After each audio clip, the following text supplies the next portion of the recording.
Doing a little review here on the Best Way Platinum Series 20 by 12 pool.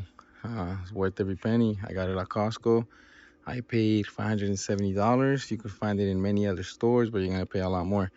It comes with the ladder, comes with the cover, comes with the solar water heater, and with the pump, of course. You also gotta buy cleaning supplies. I bought the 3-inch chlorine taps from Costco and the HTH Shock Advance formula. The nice thing about that is it comes with test strips to test the chlorine levels and all the other chemicals to make sure it's safe to use.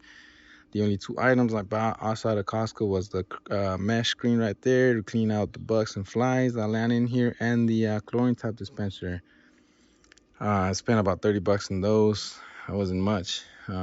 Assembly wise, you need about 3 people, and it's gonna take about a day and a half to 2 days to fill up on a regular small garden hose.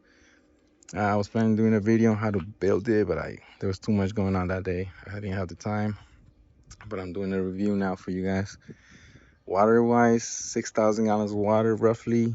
So you want to maintain it. You don't want it to go green on you every month and you dump it and fill it back up. That's going to be a pretty water bill every month. So once again, worth every penny. If you want tips on how to clean it up, how to start it up, stay tuned. I'll be posting more about it, how to test the water levels, and keeping the water safe for your kids. That's pretty much it. Peace out, guys.